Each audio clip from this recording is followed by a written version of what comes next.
Alright, my friends, we're in it. Cloud9 on blue side. I think they're just going to force the situation once again with World Elite. I'm not going to get them ardent sense of supports.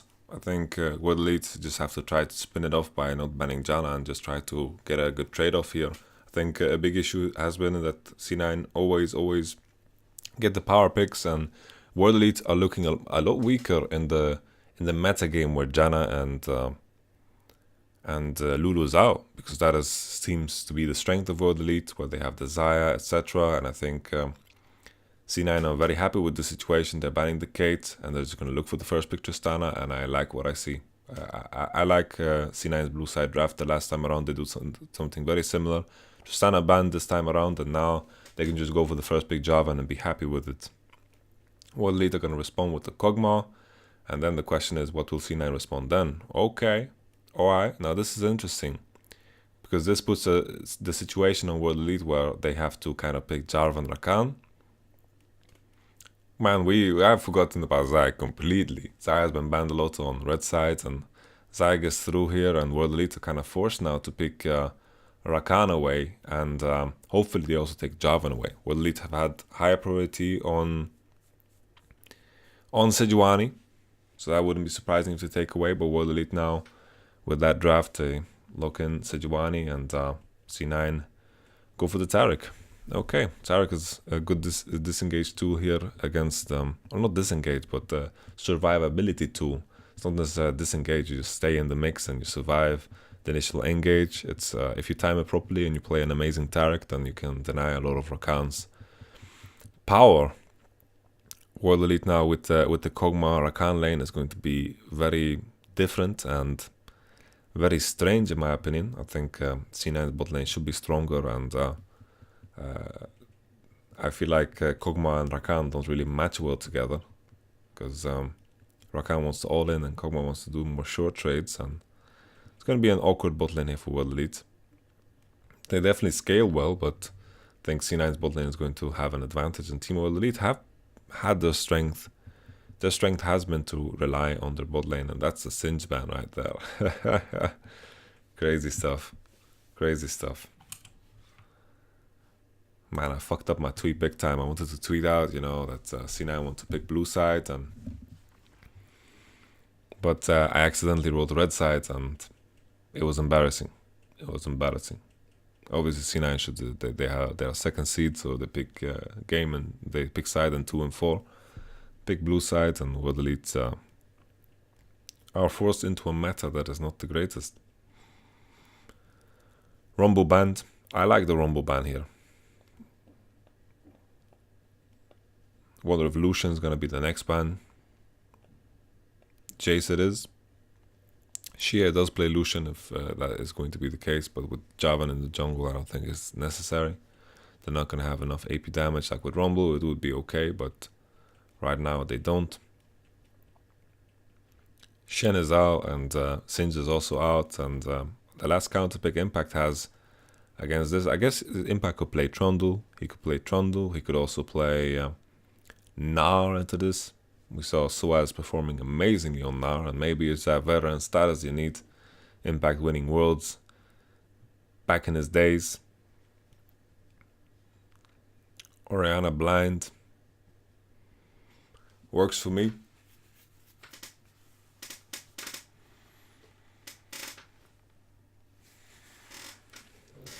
Completely forgot the implications of Xayah being available in this draft, It puts Xayah and Rakan on such a pedestal, because C9 need to pick one to make sure that the enemy team is, of course, not picking Xayah Rakan in the first rotation, and Trundle it is. Orianna now, the response from World Elite might be Syndra. Syndra is a peek into Orianna we've seen multiple times. It is probably the best one. I've seen some Aurelion Souls as well. Talia is fine as well. A lot of things are fine against Orianna. That's what makes Orianna fine in mid lane as blind, because she's fine against everything. There's very little matchups that she actually loses. Even like Xerath, Xerath needs to be really good and hit every spell to win the matchup against Orianna. And yeah, it's interesting. Right now, looking at the both comps, I think C9 should be pushing bottom. Worley's bot lane scales very well. I think Cho'Gath should be pushing early. We need to pay attention to what happens to mid lane, because if World Elite manage to get early ganks onto mid lane and manage to snowball that into an advantage, then they can rotate that pressure into elsewhere. I think it can be clutch too, because early on I think Talia and Jarvan should win the 2v2. Orianna is not necessarily like super weak, so it's not like really convincing. It all depends on how the trades are going, but I think Talia is slightly stronger than Orianna pre-6. When Orianna is level 6, she should be stronger, and that is where things should happen. A big question is also what Orianna has as a summoner. I think she's going to run heal in this one, and Talia should run cleanse against Sejuani. We'll just have to see. I would love it if we saw like the summoners right here, so we can talk about it while we're loading into the game. But scaling wise, like Sejuani is not the greatest engage, and I think Kog'Maw can become a problem.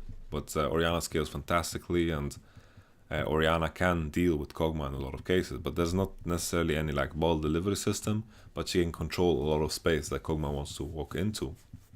She can place the ball in front of Kog'Maw, and he can't do this thing while he's walking forward. Alright, we got heal in mid for both mid laners. No cleanse here for Xia, so I think when C9 reach level 6 on both Sejuani and Orianna, then this can become into a problem here for Xia. He can become pressured, and he can become ganked, and all of a sudden they can rotate that pressure into bottom, and I think Xayah and Taric here should be able to push in bottom. Relic Shield on Mystic, also Warlord's Bloodlust. Warlord's Bloodlust for Sneaky as well. No further shenanigans. We haven't seen Xayah in ages. We've just been focused on a different corner of the meta right now, and YamatoCannon is definitely alive and well. I don't even know if it was like available in some of the games that we saw today, but it just went completely under the radar. At least for me. I don't know if the other teams talked about it and mentioned it. I don't remember if in the second game World Elite banned it or not.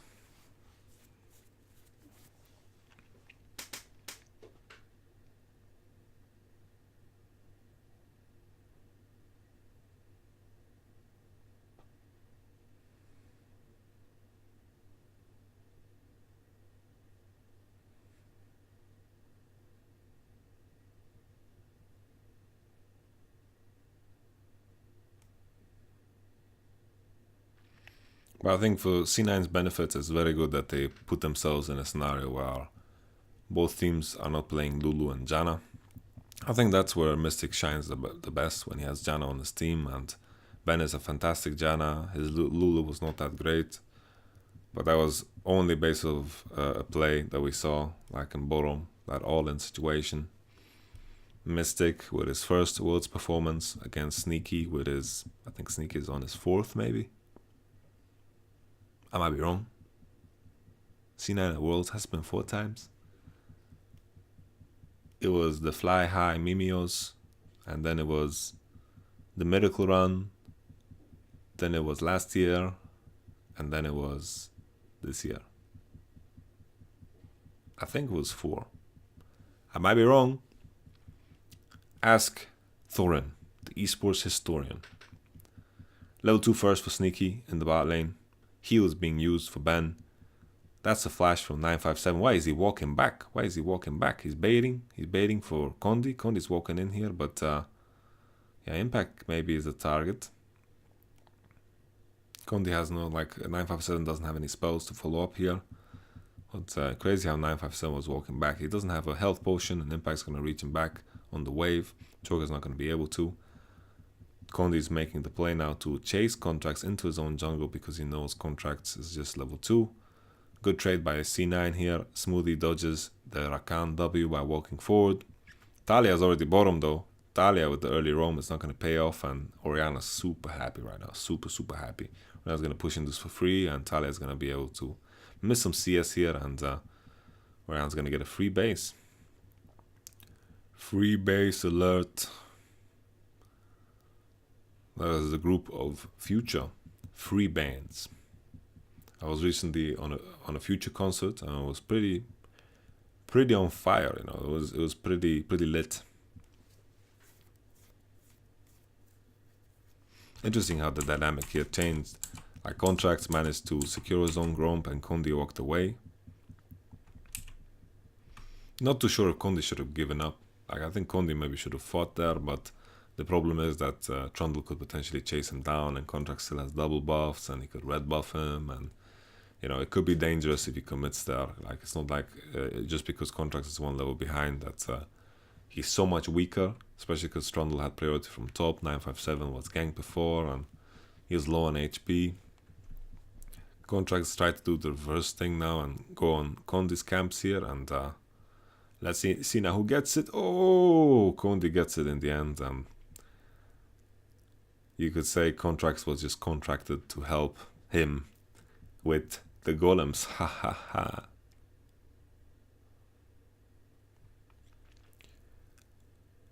Bot lane in favor now of C9. Jensen got the clean base. Like Talia could also push in, but you can see Orianna's already out and about on the map. This is a cannon wave, so it's not going to push that fast. So she is probably safe. You know, it's not going to lose that much.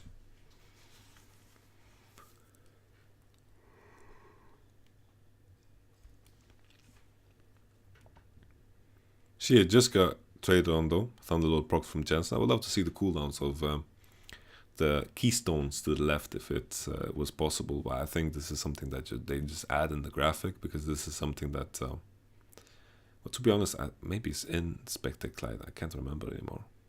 I don't think it is in Spectate Client. I think they just add this overlay wise.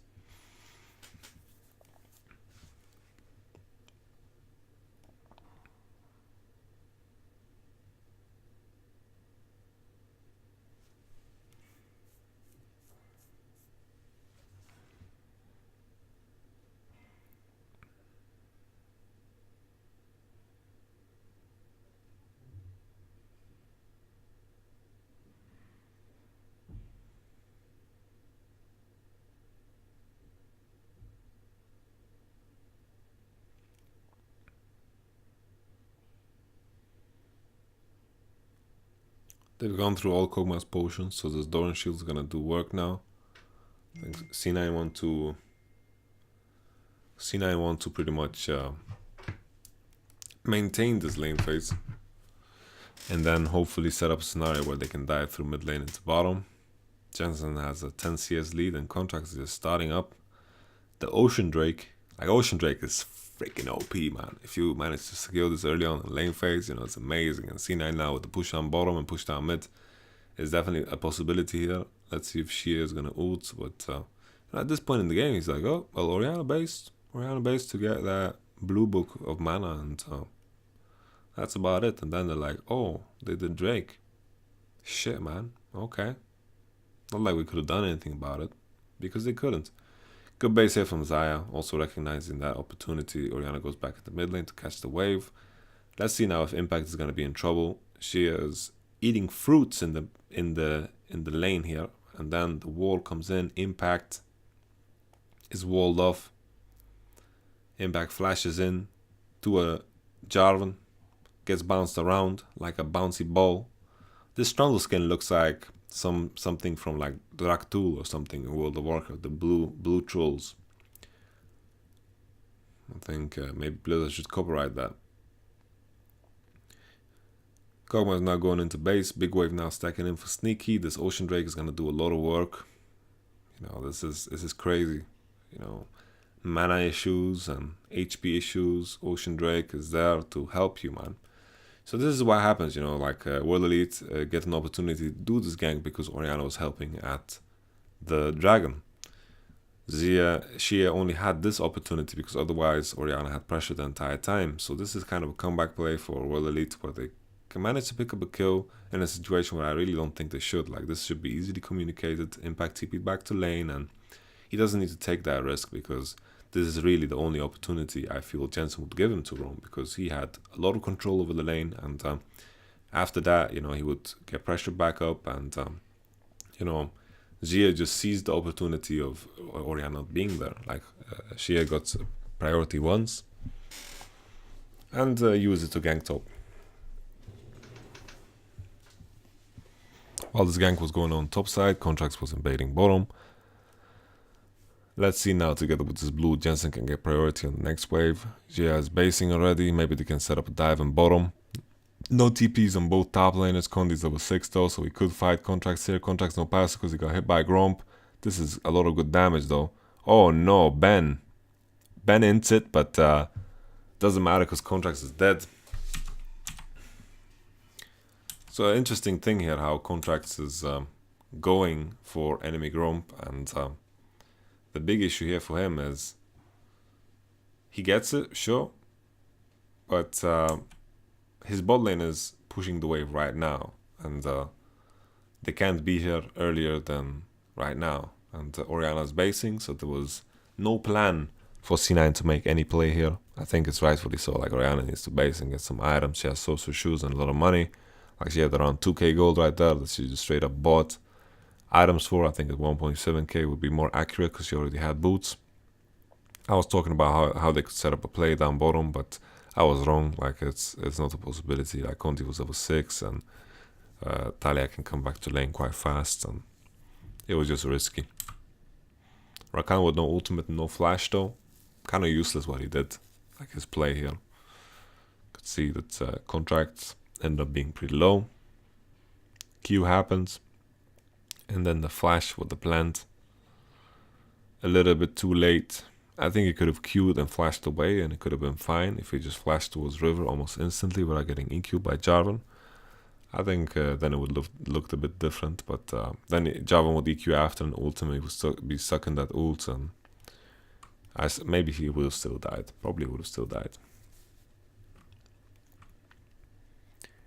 Impact with that CS lead, still doing fine, even though he died.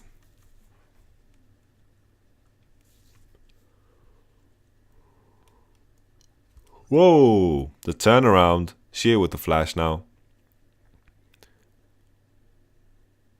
Heal from both. Interesting interaction here. So you can see there's a big issue here that Contracts doesn't have flash coming into this. Like, a summon advantage is so huge in the 2v2 mid lanes, because imagine if there's just a flash here and he flashes away, all of a sudden the trade is much better than before. Jensen is healthy, Contracts gets out and just gets to base, he doesn't have any jungle camps to do.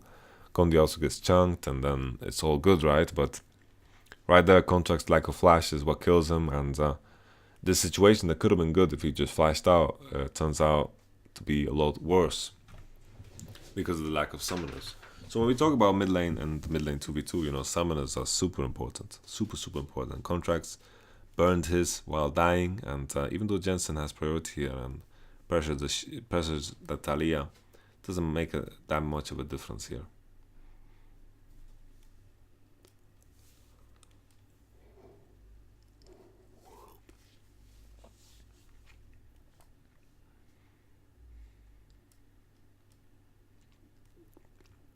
But it's definitely a respectable turnaround here for Contracts. He ults Sheer because he knows she doesn't have cleanse, which is a big deal. But afterwards, when he's stuck in the Cataclysm, Sheer still gets his DPS off and the knock-up lands. And even though Sheer was low there and he flashed out, there was just not enough damage to kill him. And Contracts was stuck in the Cataclysm. And the main thing here is that all we have to think about is that the way C9 wanted to play it was not to force. They should have let the enemy force on Orianna, because Orianna will win the 1v1. So Orianna winning the 1v1, you let her try to push on her own, and then the moment Jarvan engages on Orianna, then you can go. Because Orianna has flash, she's going to survive that better, she has heal as well. And then you try to kill the Jarvan when he goes in. So I think if C9 just took the defensive approach instead of forcing on Shia, because if he takes a step back before he gets caught again, like right here, they were already pretty forced off. Like right here, like Jensen is winning the trades by himself, and then right here, Kondi EQs out and they should be happy. Like right there, they should be quite happy, and they forced it a bit too hard. So the pink wards are in favor of World Elite and their both side river. This is what is going to be contested. As long as Talia is fighting in mid lane, means she's not ganking anything on side lane with her ultimate. And that means that C9's bot lane is happy. Big problem here though is that the Relic Shield is paying off because Mystic has Ardent Sensor now, and the trades can be crazy strong. Contract doesn't get knocked out. The knockup is just missing, and Condi needs to force, gets to flash out. Trundle's TPing in.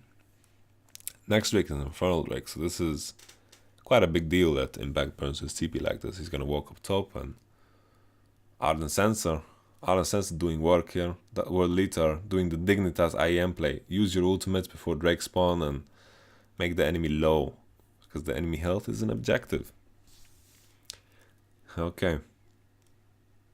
Smoothie with Warlords is gonna regen up a little bit. He doesn't have Ardent Sensor, so good trading here from Mystic. Holy moly, this is pretty much gonna secure World Elite, either a bot lane tower or just an Infernal Drake, but I think Infernal Drake is the easy choice. But bottom tower is quite healthy, and World Elite are now pinging out the Infernal Drake, and the World Elites are fighting back. They're fighting back big time.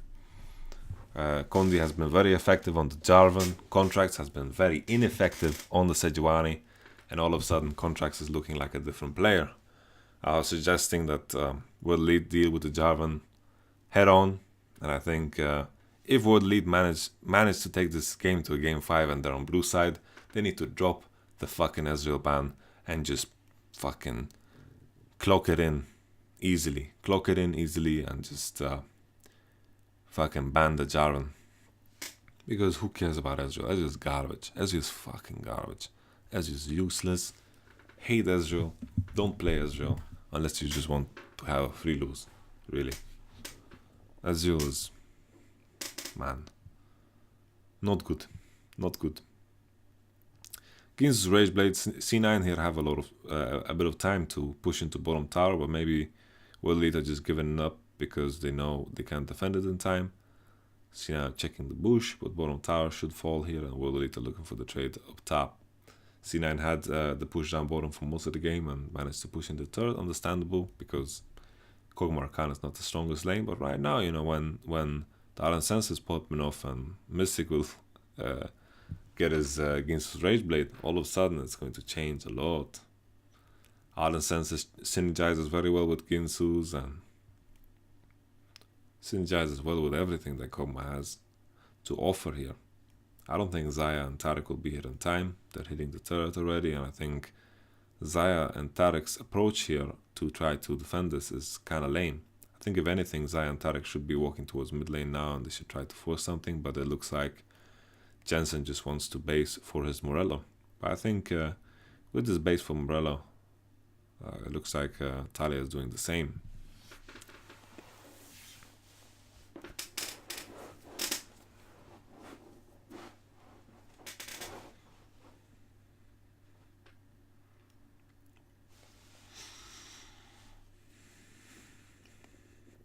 The base was slightly better for Jensen, which is going to be enough for him to be here first. Talia is basing for Morello, so did Orianna. No team forced onto Rift Herald.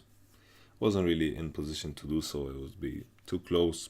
Rift Herald takes too much time to kill, and Jensen, because he based first and he pushed in, Talia caught the wave on the tower while Orianna was basing. She got there. Orianna got there to the next wave first because Talia also needed to base, and both of them needed to buy Morello.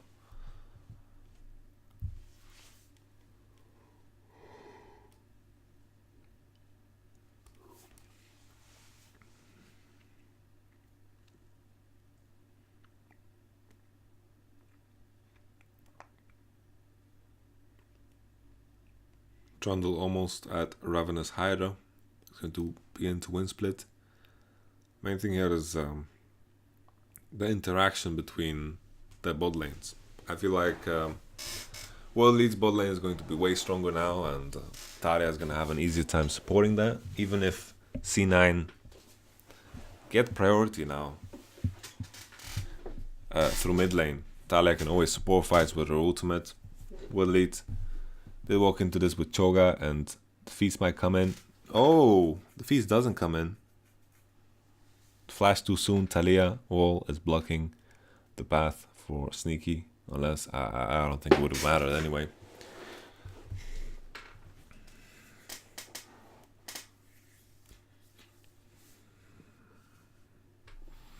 World Elite showing that they can play in a different state than just what was going on.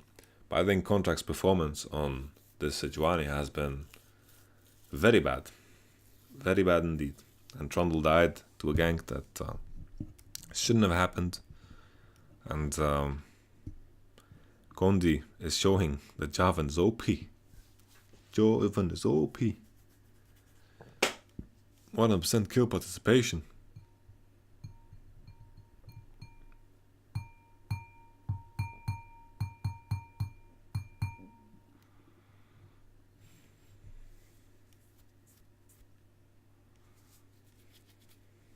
Let's hope World Elite, man. If World Elite wants to take this home, blue side, just ban Javan if you don't want to first pick it, and you're all good. C9 don't have any control over the situation around the Rift Herald, and that's what becomes very awkward for them. Like, even if C9 decide to play through mid lane and get priority through mid lane, then Talia can still support these fights, and Kog'Maw and Rakan will always beat the enemy bot lane.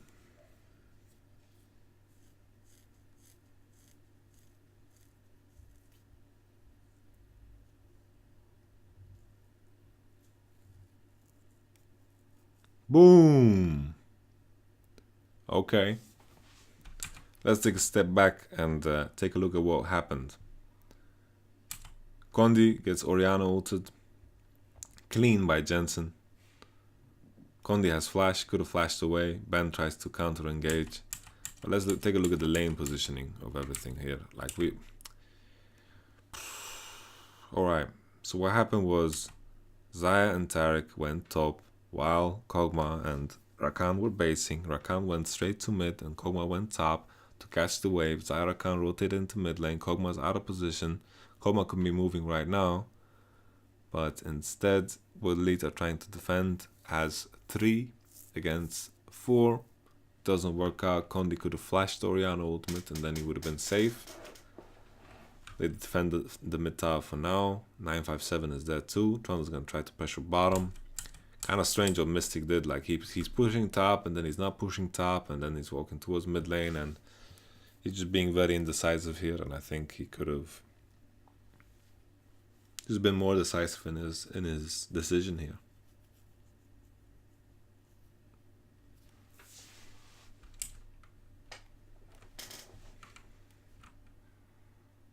C9 make a bit of a comeback play here by taking it.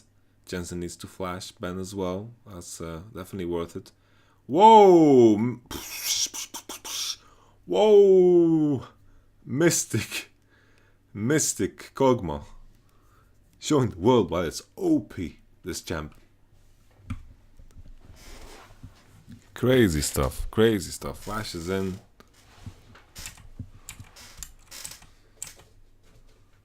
C9 defending this turret very valiantly.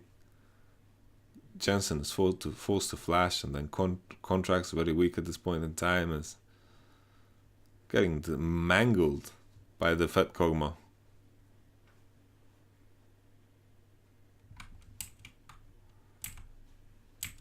Kog'Maw walks up top to clear the wave. Sneak gets hit, and then Jensen walks up a bit too far. Like, he walks up too far and gets W'd here by Rakan, forced to flash. And then his team is forced to kind of counter engage here. They are not forced to, they don't have to, right? But it turns out, like, Smoothie could have also ulted maybe earlier. Like, maybe he could have just straight up ulted here. Would have been better, but the ult comes in now, and it comes like really late. Like, look at him ult right now. Like, it's way too late. I don't think he expected the front loaded burst here from Kog'Maw, and I think the Taric ultimate could have been used more, like, better. And World Elite are now maintaining a 4.5k gold lead, and in no way are they getting outscaled. I think just because of Kog'Maw's range, they're going to outscale the enemy team. Very reliant here on Jensen landing like a sick Orianna ultimate on Kog'Maw, and sure, Orianna can zone the space where Kog'Maw wants to walk into, but you know, that only gets you that far.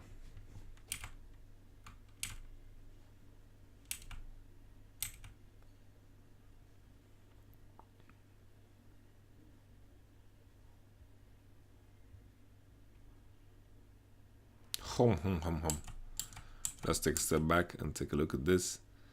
C9 doing crab. Jungle stuck down bottom because the wave coming in. 957 has a pink ward behind the enemy team. Javanul comes in. Jensen has no flash from before. Same for Sneaky. Same for Tarek, really. Javanul just comes in. They get caught in the vision. Flash ult. And holy moly, Jarvanus. So OP, man. So OP.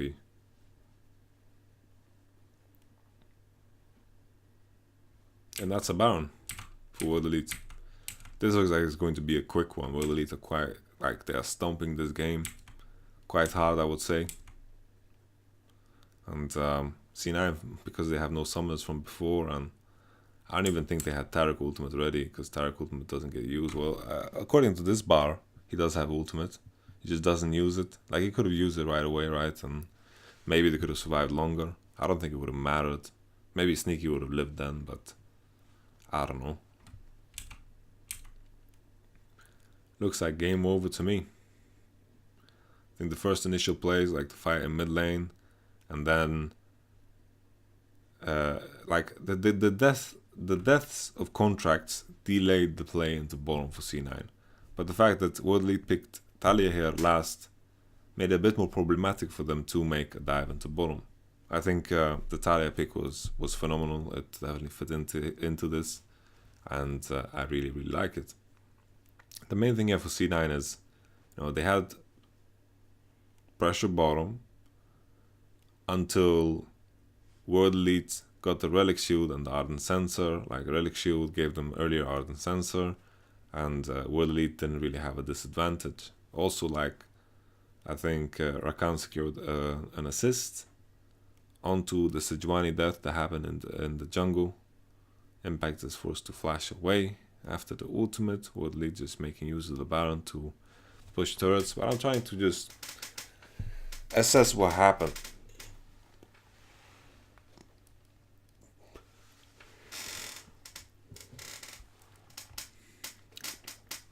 It just feels like World Elite's bot lane outscale heavily at level 6 and Ardent Sensor. They were allowed to reach that without any punishment, and now it's all good. But this is a fantastic ultimate from Tarek this time around, but I don't know if it's enough, because Kog'Maw is not getting hit by any of these abilities, and he's standing tall with his Vampiric Scepter.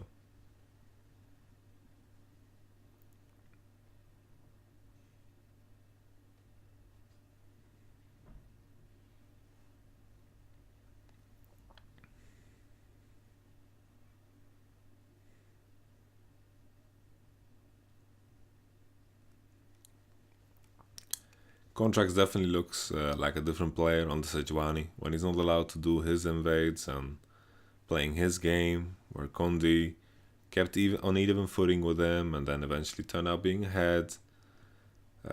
Contracts did steal away Kondi's blue buff, but this was during a time where Kondi actually managed to secure a kill up top together with Shia. That kill as well, I think Impact shouldn't have given that away. And then World Elite just broke C9's base down bottom. They got the first tower by just reaching Ardent Sensor first and being stronger at level 6. All of a sudden the Xayah and the Tarek just looked a bit useless. Like, there's no way they could have traded with Kog'Maw when he reached Ginsu's, and the fact that nothing happened in C9's favor before that is a big problem. But then again, you know, it's a difficult thing to do. It's like pressuring Cho'Gath is hard, Talia winning in mid lane is not easy too. But then it comes down to Contracts' deaths. Like, Contracts died at Gromp to Kondi, gave him a kill, also burned Flash. Then in mid lane, it could have been a good situation where they could have potentially forced a mid tower if he had Flash. So it all adds up. It definitely adds up, and Contracts, definitely him getting caught is a big deal. Impact dying to the gank is a big deal.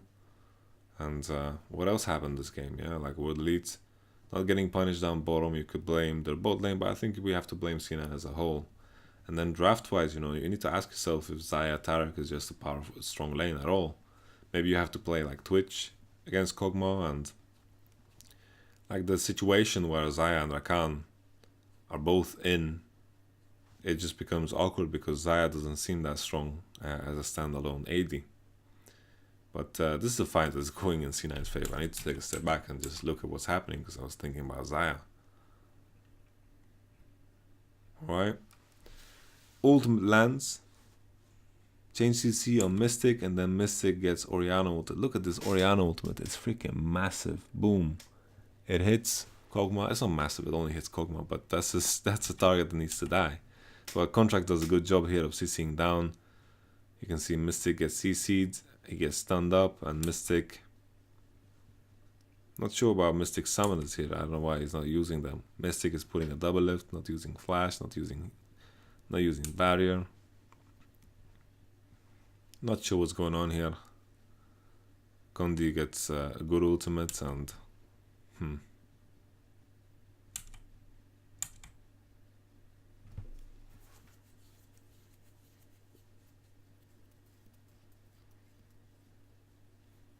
Nah. It's plain and simple. Mystic just needs to flash. He just needs to flash, but he doesn't. And then he dies, and severe lack of DPS on C9's side.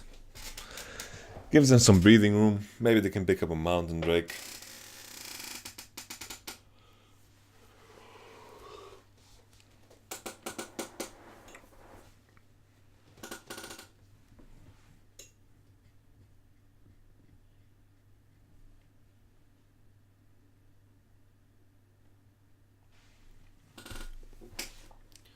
Well, they still have a massive goal advantage though, so they don't have to worry at all. They secure the first Nashor.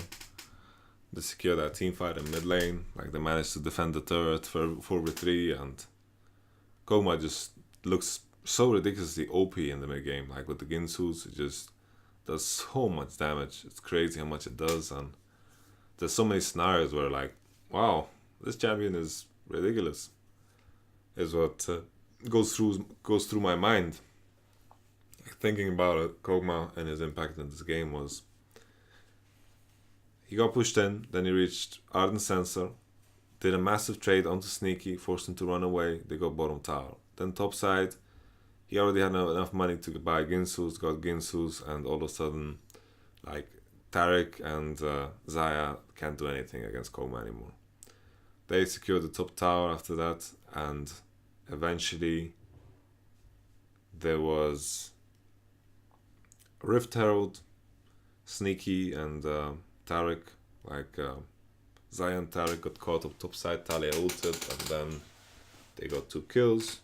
And then, you know, after that, it's so hard to place Sneaky on his Xayah and Taric anywhere because they're not going to get pressure against anything. They're not going to be able to go mids and pressure Talia. They're going to pressure the Kog'Maw. And when Orianna placed... If C9 played through mid lane because Orianna had pressure on Talia, even if they tried to pressure anything, then, like, World Elite pressuring the enemy bot lane, Talia being able to move with the Orianna, like, Talia ult is going to be enough for them to just maintain pressure of the game. So all in all, like, this was a tricky game for C9 to play, and I think the issue is the lack, like, the issue is that they were forced to pick Xayah, I think. Whoa! Taric ultimate on cooldown here, but massive engagement from Ben. So far, everyone's alive from C9's side, and Mystic took a lot of damage. Take a step back and take a look at this. Massive engage, but the follow-up becomes a bit slow, right? Because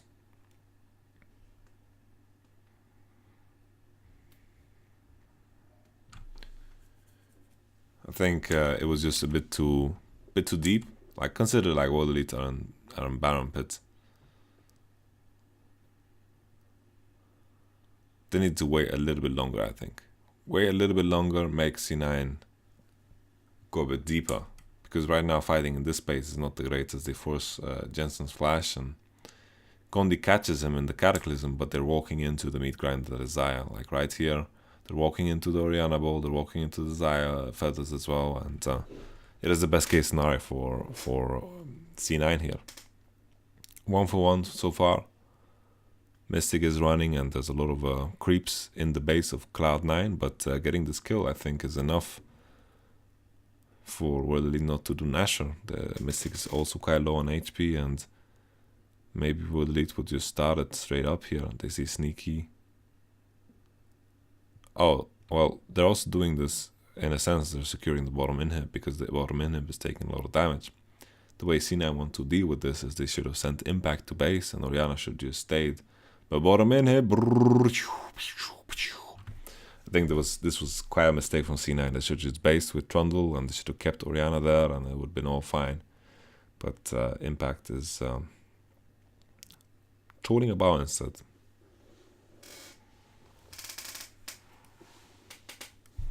Bottom inhibitor is taken and C9 are hanging on.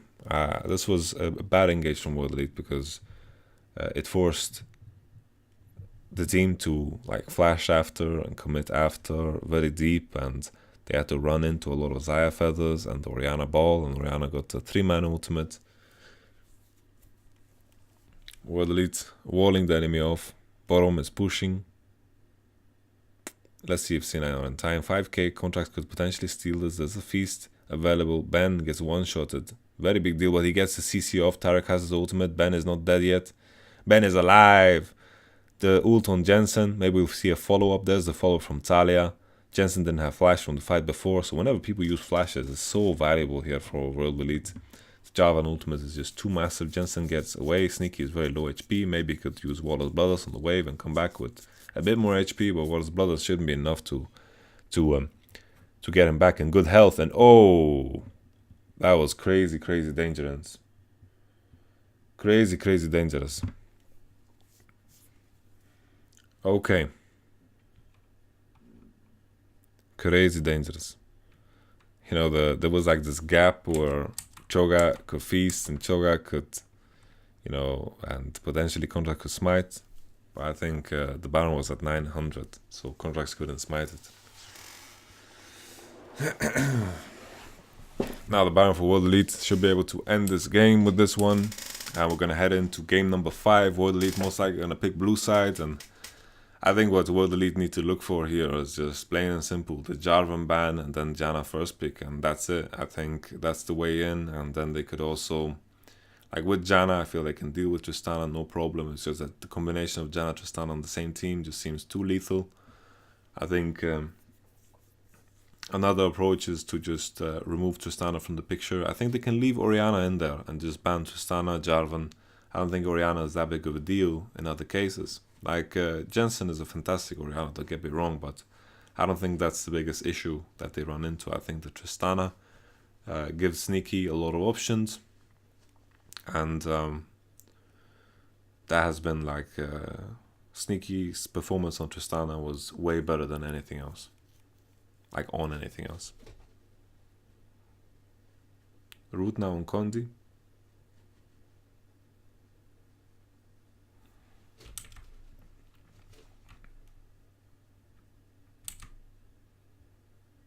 Donald Trump.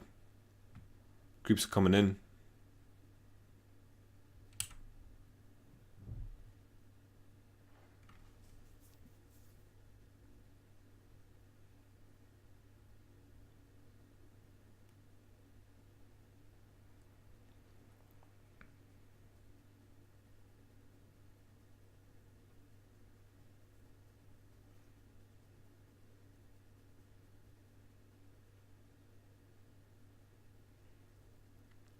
Whoa. World Elite. Whoa. Okay. Let's think about the upcoming match here. Game 5. World Elite versus Cloud9. Very intense. Mystics had stand-up performances on the Kog'Maw. C9 could think about targeting this one. I think the side selection is going to be super important, but I'm pretty sure C9 is going to land on a red side. World Elite's having the first seed. They should be able to pick side in the 5th game here. And World Elite, as long as they don't give C9 Jarvan, I think they can be a different team here. A way different team, and I'm just excited. Excited for the next one. That's what it comes down to be honest. And World Elite won this game quite early in the game. Very early they won, and game number 5 is going to be the deciding one. Crazy stuff. I think this Xayah Rakan thing causes a lot of problems. I understand that you don't want to give a team Zaira Khan because it's super powerful, and it just makes it awkward for you to ban anything on blue side. That's like the weakness of banning supports, is because you force Zaira Khan meta, and Zaira Khan is better on red side because you can pick both, and you just have to pick one, and you end on Zaya Tariq, and it's weaker, and then your team gets Rakan, and that's better, I think. And I don't know. Maybe they could have went for Morgana instead of Zaya, but they would have run into the same issue. Like Kog'Maw would have been just too strong. So draft-wise, it's tough. It's tough. I don't know if you should just give up Zaira Khan. I feel like giving Zaira Khan maybe is what you have to do. First pick Jarvan, give Zaira Khan, and then just pick Kog'Maw and like Morgana into it, and then be fine. I think you should just give Zaira Khan. That's the way you do it, and then just first pick Jarvan there. It would have been better. And then, like for World Elite, I'm hoping they pick blue side next, and when they pick blue side, they should ban Jarvan, Tristana, and I don't remember what the last ban was. I think it was Galio. I think Galio was the last ban. And with that in mind, they can deny all the power picks from C9 and first pick the Janna, or first pick whatever support is best for them, and then put themselves in a good position for their bot lane, because bot lane is so clutch here, and World Elite is... Mystic is playing out of his freaking mind. Like, Mystic is playing insanely well. So let's see what happens in game number 5. This one was kind of a breather. Like, this was quite easy how it went in World Elite's favor early on. Contracts look like a completely different player on Sejuani. Let's see what happens next. I'll see you guys in the next one. Peace.